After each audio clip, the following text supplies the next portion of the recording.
Hey, what's going on, Dodgers Nation? D-Mac here. You can follow me on Twitter and Instagram at DMac_LA. We've got a big MLB lockout coming up in just a second, but quick reminder for the latest Dodgers news and rumors, be sure to hit that subscribe button, hit that notification bell, and if you want to see us post even more Dodgers content, smash that like button. And as always, I want your takes down below in the comment section. Today's Dodgers Nation question of the day: is the meeting scheduled for Thursday something, nothing, or everything? And do you think they can get a deal done sooner than later? And when do you think the lockout will end? Do you think it'll end in January? Do you think it'll end in February? Or do you think it'll end in March and beyond? Let me know down below. And for all the latest Dodgers news, head over to DodgersNation.com.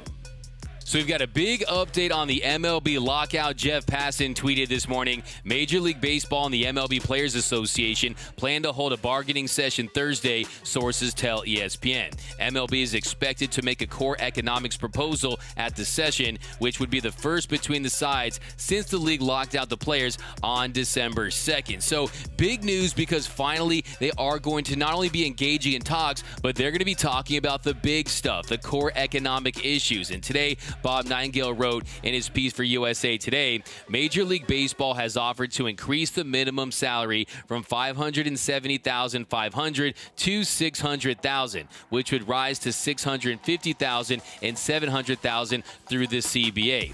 The union is seeking the competitive balance tax on payrolls to increase from $210 million to $245 million, while the owners have offered to raise to $214 million at the outset. So I see there's a lot of excitement around social media, and rightfully so, because you can't get a deal done unless you're actually communicating, unless you're locked into a room or you're communicating through Zoom, which this one's going to be. But let's also remember, too, last time these two sides met to discuss economic issues on December 1st, that meeting lasted a grand total of 7 minutes. So the first time these two sides met, that meeting was shorter than Moonlight Graham's big league career, and that can't be the case Thursday. Thursday, they have to be serious. They have to go in there with an open mindset to try to get some things done, to hammer out some details, and to just begin the process, because we know it's going to go back and forth a few different times before they get close to really reaching a deal. Hopefully I'm wrong. Hopefully they can just get a deal done Thursday. That's very unlikely, but you never know. Now, Bob Nightingale also said in his piece,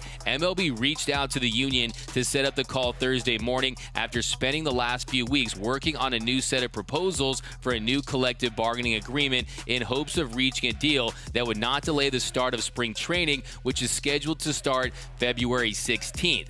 MLB is not expected to address free agency or salary arbitration in their proposals, but discuss further ways to de-incentivize tanking among teams, including the elimination of draft pick compensation for teams signing free agents. So there you have that. You see the last part there, having the elimination of draft pick compensation for teams signing free agents. That would be big. That would impact some of the current free agent signings where they've extended qualifying offers, guys like Freddie Freeman, guys like Carlos Correa, teams that have gotten those qualifying offers that are going to require a draft pick if you do sign those guys. And also for these teams out there, they're not serious about winning, and they're just waiting for some of their bigger stars to walk after they extend qualifying offers so they can get those draft picks and hopefully have them under team control for a long period of time and just play the game that way. It's going to de-incentivize that. And I think you have to have that. I think you need to encourage teams to spend. I think you need to add a couple more teams to the postseason so more teams are motivated to win games, because we know in Major League Baseball, if you get into that tournament, if you make the postseason, you have a chance. Ask the 2019 Nationals, ask the Giants,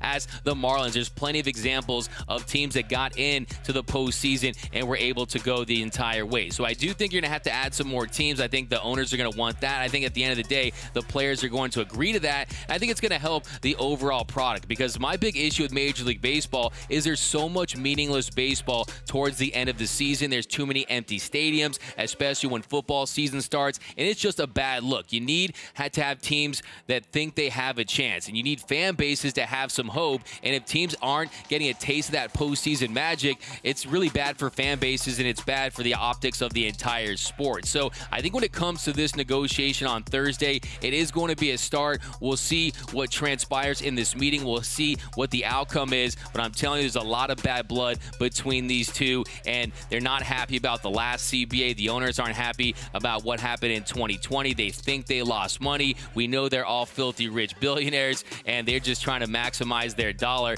But at the end of the day, they have to do what's right for the game. They have to find a way to get a deal done, because this can't leak into the season. This can't even leak into spring training, in my opinion, because I know a lot of people out there, they're already making plans to go to spring training. They're getting hotels. They're getting plane tickets. They're finding places where they're going to eat, where they're going to hang out, what they're going to do. They're trying to make plans to go to spring training, and people do not want to see that get delayed. If you've been to spring training, you know how special it is, especially at that time of year, February and March. We don't want spring training in July or anything that ridiculous. Let's get this lockout done. Let's get these guys at a table, hopefully, and have them meeting face to face. Look, what I think they should do is I think they should set up a negotiating table in the middle of Wrigley Field or Fenway Park or Dodger Stadium, so they can look around and see what they're missing and see how special this game is. You could pipe in some sounds of the crack of the bat, the crowd cheering, take me out to the ball game. Look, baseball is special, and we need to not lose any time because of owners and players arguing about millions and billions of dollars. Okay, get a deal done as soon as possible. But as far as how it's going to impact free agency, I think the longer that this draws out,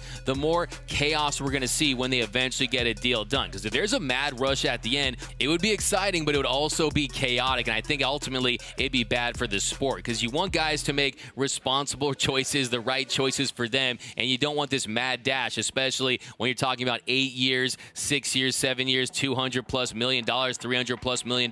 Lots of money is going to be thrown around, and there's tons of free agents who haven't signed yet. So I think the sooner they get a deal done, it's going to be better for the team, it's going to be better for the players, it's going to be better for the fans, and they need to get this deal done. But let me know down below in the comment section, when do you think the MLB lockout will end? Do you think it'll be January? Do you think it'll be February? Do you think it'll be March or beyond? Let me know down below. And is the meeting on Thursday something, nothing, or everything? I want your takes down below in the comment section. My name is D-Mac. You can follow me on Twitter and Instagram at DMac_LA. For all things Dodger baseball, be sure to hit that subscribe button, hit that notification bell, and if you want to see us post even more Dodgers content, smash that like button. For all latest Dodgers Nation merch, head over to GearUp.LA. Some of the best Dodgers t-shirt designs in the game. You're going to find it right over there at www.gearup.la. For latest Dodgers news, head over to DodgersNation.com. And until next time, think blue, bleed blue, and I'm out.